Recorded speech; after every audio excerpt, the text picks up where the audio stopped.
Incident हुआ था, incident के बाद कितना समय लगा वापस से अपनी ज़िंदगी को दोबारा ट्रैक पे लाने के लिए? 1 डे। हार गई टूर्नामेंट और वो हमेशा माइंड में रहता है कि भाई वो भी जीत सकता था। नहीं, बेसिकली बुरे तरीके से मार अभी तक कहीं नहीं पड़ी मेरे को, पता नहीं। I have played in another categories also, जिनके 1 आर्म पूरे होते हैं या 1.5 आर्म पूरे होते हैं। मैंने उन कैटेगरीज में जाके भी वहाँ पे भी गोल्ड लिया है, बट लक भी कभी कभी काम करता है, ये मैंने देख लिया चीज़ों को लेके। इस बार की बात करूँ तो किक मुझे कोई नहीं लगी। I was just given 5 fowls, मुझे 5 फाउल मिले थे, जिसकी वजह से मैं टूर्नामेंट हारा, जिसकी वजह से लास्ट में अपना राउंड हारा। मुझे बेसिकली मेरे लेग्स थोड़ी ज़्यादा जल जाती हैं, तो वो उसके हेड पे टच होगी 2-3 बारी की बात हुई। तो इंजरीज बहुत ज़्यादा होती हैं मार्शल आर्ट में। मेरे अभी भी दोनों पैर मतलब स्वेल्ड हुए थे अच्छे खासे, कि जब लास्ट फाइट मैंने खेली उसके बाद मैं चलने लायक भी नहीं था। मुझे पता है मैं अपने रूम तक कैसे पहुँचा था। जम्मू कश्मीर में टैलेंट की कमी नहीं है और उसकी एक मिसाल आज मेरे साथ है। मेरे साथ हैं चंदीप सिंह, जो कि फर्स्ट इंडियन एथलीट हैं जिन्होंने पैरा वर्ल्ड टाइक्वांडो चैम्पियनशिप में मेडल लिया है। चंदीप की कहानी इंस्पायरिंग इसलिए भी है क्योंकि पहले इन्होंने इलेक्ट्रिकल इंजीनियरिंग की, स्केटिंग की, अब टाइक्वांडो में आए। इससे पहले भी इंटरनेशनल लेवल पर गोल्ड मेडल ले चुके हैं। अलग अलग स्पोर्ट्स की फील्ड में काफ़ी कमाल का काम कर रहे हैं, वर्ल्ड रिकॉर्ड होल्डर भी हैं। इतनी सारी तारीफ कर देने के बाद जब आप सुनेंगे इनसे कि कितनी मेहनत करनी पड़ती है इतने सारे लॉरेल्स लाने के लिए, तो आपको मालूम चलेगा कि क्यों कहा जाता है कि अगर आप मेहनत करते हैं तो आप हर कोई चीज़ जो है वो अचीव कर सकते हैं। तो चंदीप, पहले तो कंग्रेचुलेशंस हमारी टीम की तरफ से and welcome to straight line. Thank you so much ma'am. Chandeep, सबसे पहले मैं यही जानूंगी कि क्योंकि आप पहले ऐसे इंडियन एथलीट बने हैं जिन्होंने सिल्वर मेडल लिया है, दुख है कि गोल्ड नहीं आ पाया या खुशी है कि सिल्वर तो आया? नहीं, मुझे तो दुख है कि मेरा जो गोल्ड है वो आते आते रह गया, क्योंकि बिकॉज ये सिल्वर मेडल ऑलरेडी मैं लास्ट वर्ल्ड चैम्पियनशिप में भी दे चुका था। तो मैं एम कर रहा था कि इस बारी वर्ल्ड चैम्पियन का टाइटल लेके आऊँगा वापस। बट वही है कि सारे खेलने आए, सारे जीतने आए, हारने कोई भी नहीं आता, वो भी पूरी तैयारी के साथ आते हैं। तो हार जीत गेम में चलती रहती है। तो बस वही था, तो हल्का सा दुख है कि वो नहीं कर पाया जो करना चाहता था, जो करना चाहता था मैं। बट खुशी भी है क्योंकि I M the only Indian to have this 2 silver medals in India. Last championship में कौन कॉम्पिटिटर था कि भाई गोल्ड मेडल आते आते रह गया, और इस चैम्पियनशिप में कौन कॉम्पिटिटर था कि गोल्ड मेडल आते आते रह गया? बेसिकली कॉम्पिटिटर लास्ट टाइम भी रशिया था, इस टाइम भी रशिया था फाइनल्स में। पर्सन दोनों अलग अलग थे, उस टाइम कोई और था, इस टाइम कोई और था। कोई रशिया मेरा कुंडली का ग्रह बन के बैठा हुआ है जो काम करने नहीं दे रहा। Other rest next time I will definitely try my best to make the changes. लेकिन जैसे मैंने कहा कि पहले आप इलेक्ट्रिकल इंजीनियर तो आप हैं ही, आप स्केटिंग में भी गए, उसके बाद अब टाइक्वांडो में, तो मुझे बताएं ये शिफ्ट क्यों होता रहा? बेसिकली जो मेरी स्पोर्ट्स की शुरुआत हुई थी back in it was in 2012 से लेके 16-17 तक मैंने प्रॉपर स्केटिंग को ही टाइम दिया था, क्योंकि उस टाइम इतनी नॉलेज नहीं थी। आई वाज जस्ट 11 और 12 कि पता नहीं था कि पैरालंपिक्स कुछ होता है, कि पैरा गेम्स डिफरेंट होती हैं। I was just playing with the general ones, उसमें इंटरनेशनल रिप्रेजेंट करने का हमें मौका नहीं मिलता, क्योंकि हम करते तो हैं compete but we are not allowed to compete. तो जिसकी वजह से मैंने 2012 से लेके 16 तक जितने नेशनल, जितने यहाँ पे स्टेट चैम्पियनशिप्स होती थी सारी लगाई many times. I have been the state champion also. But वही था कि जो एक वो थी ना कि कंट्री को रिप्रेजेंट करना है, तो लास्ट में मैंने डिसाइड किया कि क्विट करूँगा स्केटिंग को। तो लास्ट में वर्ल्ड रिकॉर्ड सेट किया as world's 100 meter fastest para skater in golden book of world record. It is a US based, similar to the क्या कहते हैं इसको, Guinness book of world records के साथ ही की है। तो उसमें वर्ल्ड रिकॉर्ड सेट किया। तो उसके बाद मैंने स्विच किया टाइक्वांडो में, उसमें फिर स्टेट गोल्ड मेडलिस्ट बना। फिर सफ़र बिल्कुल स्टार्टिंग से वापस शुरू करना पड़ा। तो स्टेट गोल्ड मेडलिस्ट बना, नेशनल गोल्ड मेडलिस्ट बना। तो नेशनल गोल्ड मेडलिस्ट बनने के बाद ऑब्वियसली कि आपको चांस मिलता है कि अपनी कंट्री का कोड डाल के रिप्रेजेंट करने का, जो ड्रीम मैंने देखा था वो पूरा होता दिख रहा था कहीं ना कहीं। तो फिर मैंने 2018 में ही 3 इंटरनेशनल्स लगाए, जिसमें थे 2 इंटरनेशनल चैम्पियनशिप्स थी रैंकिंग की, और साथ में एक एशियन चैम्पियनशिप थी, जिसमें I became the first player from JNK to have an Asian gold medal and Asian championship में गोल्ड मेडल। और साथ ही में उन 3 मेरे इंटरनेशनल्स की मेडल टैली थी, 4 गोल्ड 1 ब्रॉन्ज। उसी के साथ उसी साल स्टेट अवार्ड अनाउंस हो गया। जो हमारे स्टेट का मोस्ट प्रेस्टिजियस अवार्ड होता है for the outstanding sports person of the year. और वर्ल्ड चैम्पियनशिप आ गई 2019 में। कोई आइडिया नहीं था मुझे, और ये खाली ये सुनने को मिला था कि आज तक वर्ल्ड चैम्पियनशिप में किसी का मेडल नहीं आया इंडिया की तरफ से। सो जो मेरे कोच हैं अतुल सर, और मैंने डिसाइड किया, सर ने डिसाइड किया, मैंने क्या ही डिसाइड करना, क्योंकि ट्रेनिंग वगैरह सारी उन्होंने करानी है। तो उन्होंने ऐसा शेड्यूल सेट किया कि we will just go for the gold, की गोल्ड की ट्रेनिंग करेंगे, कि गोल्ड लेके आएंगे तो पहले बनेंगे कि जिन्होंने वर्ल्ड चैम्पियन का टाइटल लेके आया अपने देश के लिए। सो वहाँ पे भी थोड़ा अनफॉर्चुनेट हो गया, बट फॉर्चुनेट था कि आई became the first player from India की जिसका सिल्वर मेडल आया 2019 वर्ल्ड चैम्पियनशिप में, जो 8th world para taekwondo championship थी। और उसी के बाद ना ही खाली नहीं, उसके बीच में भी कुछ है। इसके बीच में मैंने स्विमिंग स्टार्ट की थी, तो स्विमिंग में भी मेरा नेशनल गोल्ड और सिल्वर मेडल है। जिस JNK का खाली 2 नेशनल मेडल्स हैं, if I am not wrong, अगर मैं रॉन्ग हूँ आप लिख सकते हो। स्विमिंग के नेशनल के 2 मेडल हैं, दोनों मेरे पास हैं।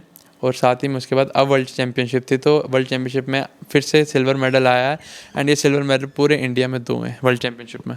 यहाँ पर एक चीज़ ये कि स्केटिंग छोड़ने की आपने वजह बताई कि अगर हम चाहते भी तो इंटरनेशनल लेवल पर compete नहीं कर पाते थे। थोड़ा अनफेयर लगता है कि अगर जनरल कैटेगरी में हर कोई compete कर पा रहा है, आप मेहनत भी कर रहे हो, आपने अपने टैलेंट के मुताबिक जो है वो compete करना है, मौका नहीं मिल रहा।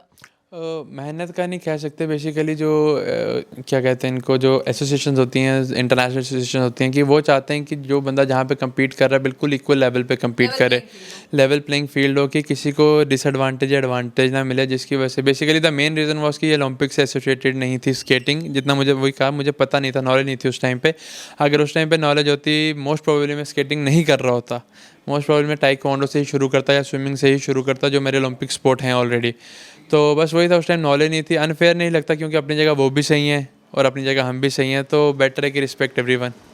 शुरू से अगर शुरुआत करें तो मुझे बताएं कि आपकी स्कूलिंग कहाँ से हुई और स्पोर्ट्स की शुरुआत कहाँ से हुई। बचपन से ही इंटरेस्ट था या फिर बाद में जाकर इंटरेस्ट डेवलप हो गया? स्कूलिंग मेरी शुरुआती जो स्टार्ट हुई थी that was from air force school. उसमें मैंने बहुत ज़्यादा स्पोर्ट्स को लेकर, मतलब एथलेटिक्स, क्रिकेट और फुटबॉल में मेरा ज़्यादा इंटरेस्ट था, जिसमें मैं इंटर स्कूल, इंटर डिस्ट्रिक्ट वगैरह, डिस्ट्रिक्ट नहीं, इंटर स्कूल में ही ज़्यादा पार्टिसिपेट करता था। बट उसके बाद मेरा 7th में मुझे बैनियन शिफ्ट किया गया, बैनियन इंटरनेशनल स्कूल।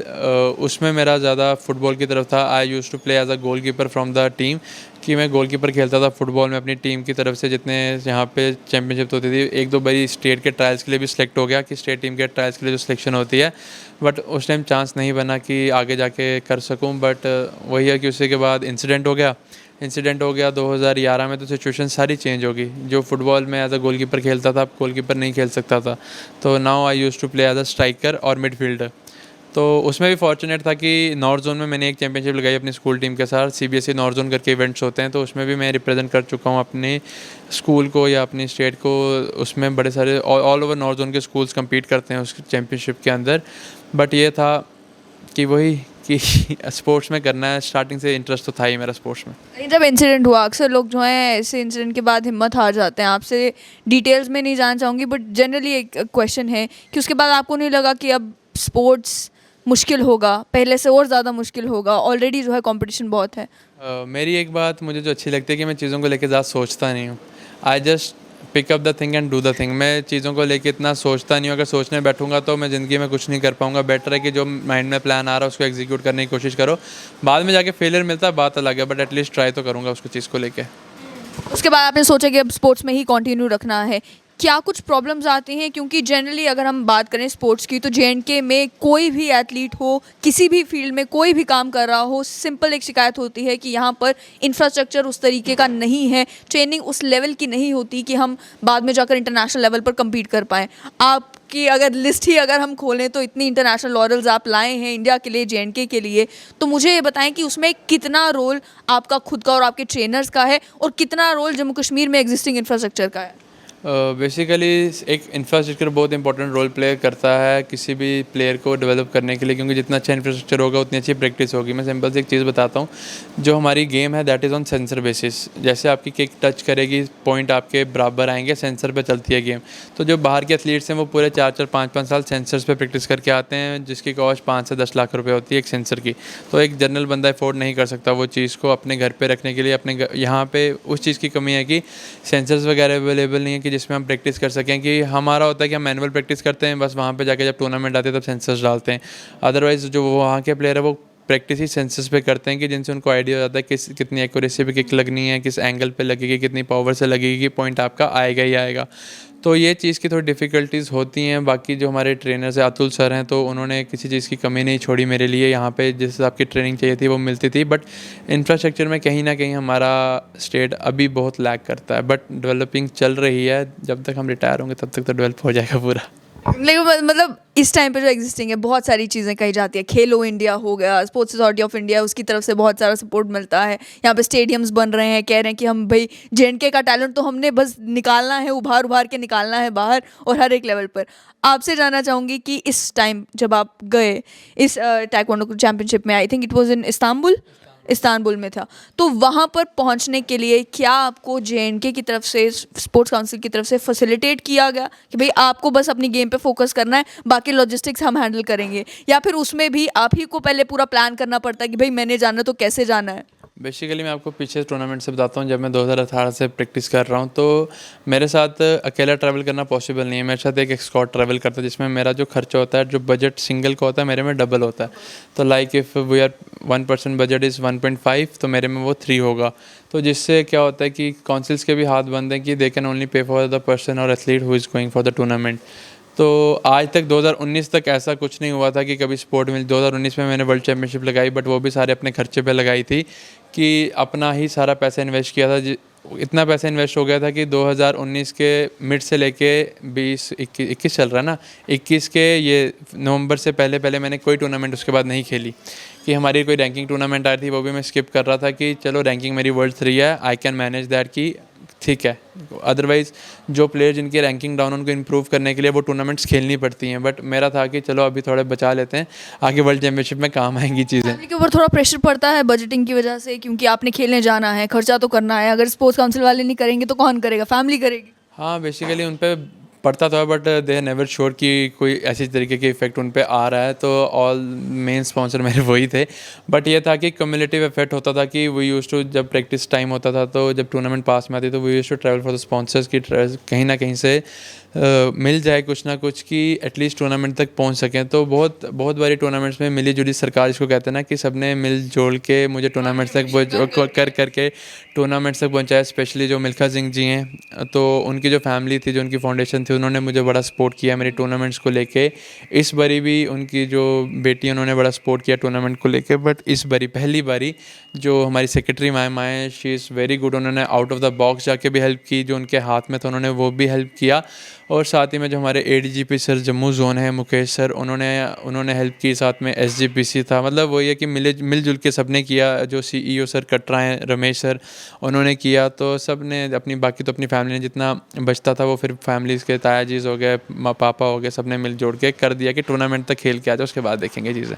ये बात हुई विक्ट्रीज की, कितने सारे टूर्नामेंट्स खेले, कितने मेडल्स लाए। अगर बात करें फेलियर्स, क्योंकि सीखता बंदा फेलियर से है। कहीं पर कोई मैच हार गए, फिर लगता है कि भाई यहाँ पर ये बेटर हो सकता था, यहाँ पे ये बेटर हो सकता था। तो वो कोई एक किस्सा याद है माइंड में कि कोई ऐसी गेम चल रही है जिसमें बुरी तरीके से मार पड़ गई कि भाई ये तो हार गई टूर्नामेंट, और वो हमेशा माइंड में रहता है कि भाई वो भी जीत सकता था? नहीं, बेसिकली बुरे तरीके से मार अभी तक कहीं नहीं पड़ी मेरे को। पता नहीं, I have played in another categories also, जिनके 1 आर्म पूरे होते हैं या 1.5 आर्म पूरे होते हैं। मैंने उन कैटेगरीज में जाके भी वहाँ पे भी गोल्ड लिया है। बट आज तक अपनी कैटेगरी में मार नहीं पड़ी। बट ये है कि जो लास्ट टाइम मेरी चैम्पियनशिप, वर्ल्ड चैम्पियनशिप में मेडल था, और इस बार ही मेडल्स था, जब मैं फ़ाइट देखता हूँ, क्या जो बीच में सिचुएशन होती है ना, समटाइम्स चेंज हो जाती हैं कि अगले वाला, मतलब वो होता है कि कुछ समटाइम लक्स ऑल्सो मैटर, कि लक भी कभी कभी काम करता है। ये मैंने देख लिया चीज़ों को लेके, क्योंकि वो अगले वाले उस हिसाब से नहीं होते जिस हिसाब से हम प्रिपेयर्ड होते हैं उस टाइम पे। बट कुछ ऐसी सिचुएशन क्रिएट हो जाती हैं कि वो जीत जाते हैं, हमारा रह जाता है। इस बार की बात करूँ तो किक मुझे कोई नहीं लगी। I was just given 5 fowls. मुझे 5 फाउल मिले थे, जिसकी वजह से मैं टूर्नामेंट हारा, जिसकी वजह से लास्ट में अपना राउंड हारा। मुझे बेसिकली मेरे लेग्स थोड़ी ज़्यादा जल जाती हैं, तो वो उसके हेड पे टच होगी 2-3 बारी, तो येलो कार्ड मिल गया, 2-3 फाउल मिल गया, तो वो 5 पॉइंट फाउल के आगे सीधे सीधे। अदरवाइज़ हारने का सवाल नहीं उठता था उस टूर्नामेंट में मेरे लिए, क्योंकि पूरी प्रिपरेशन की थी। बट हार जीत चलती रहती है, तो never issue. Never an issue. Academics का क्या, मैं इलेक्ट्रिकल इंजीनियरिंग तो की, उसके बाद आगे कंटिन्यू करने का भी सोचा है, या फिर एकेडमिक्स अब परे रख दिया, अब स्पोर्ट्स में अच्छा चल रहा है तो भाई क्यों वो है ना कि दो नाव में पैर नहीं रखने चाहिए? नहीं रखूँगा तो दोनों में रखूँगा, बट ये है कि इंजीनियरिंग अभी 2 महीने पहले ही ख़त्म हुई है, तो थोड़ा सा रेस्ट करूँगा अभी पढ़ाई को लेके। बड़ी पढ़ाई कर ली हमने, खासकर कोरोना ने ज़्यादा करवा दिया हमें पढ़ाई। बट 1-2 महीने रेस्ट करने के बाद माइट भी दे रहा चांस कि I will go for the MTech और masters in some field, but 90% chances है मैं नहीं करूँगा, स्पोर्ट्स में ही कंटिन्यू करूँगा।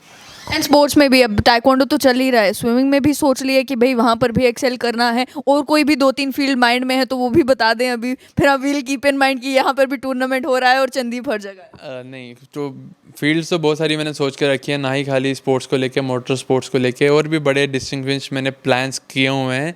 और स्विमिंग को लेके इसलिए मेरा मेन प्लान बेसिकली जो स्विमिंग है वो पैरालंपिक कैटेगरी में ऑलरेडी है, जो मेरी सिमिलर कैटेगरी है। और जो टाइक्वांडो है इसने इस साल डेब्यूट किया 2020 में, but there are 2 categories, K41, K44। जो K44 है उसने डेब्यूट कर चुकी है। मोस्ट प्रॉब्ली अगर K41 2024 में डेब्यूट करती है तो I will not go for the swimming, I will go for the taekwondo. Otherwise अगर नहीं करती तो सेकंड ऑप्शन इज़ देयर कि स्विमिंग में पूरी प्रैक्टिस करके स्विमिंग से करूँगा अपनी कंट्री के लिए।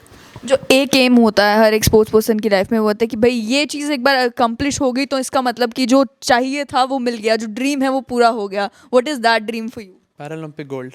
पैरालंपिक। हाँ, बट ये है कि उसके बाद सेटिस्फैक्शन पूरी नहीं होगी, उसके बाद कोशिश करूँगा कि जो उससे अगला भी आएगा उसी में भी गोल्ड दूँ, तो वो चीज़ें चलती रहेंगी। I will never get satisfied. Never get satisfied. तो मुझे बताएं, बहुत सारे लोग जो आपको देख रहे हैं, जो छोटी सी भी अगर कोई हार होती है, किसी टेस्ट में फेल हो जाते हैं तो सोचते हैं कि भाई अब तो दुनिया ख़त्म है, क्या मैसेज उनके लिए रहेगा? कि आप इस समय तो बता रहे हैं कि यहाँ पर ये कर लिया, वहाँ पर वो कर लिया, बट एक स्पोर्ट्स पर्सन जानता है कि उसके लिए मेहनत कितनी करनी पड़ती है और कितनी ट्रेनिंग करनी पड़ती है और कितने ब्रूजेस जो हैं वो बॉडी पे लगते हैं, तो what would be the message?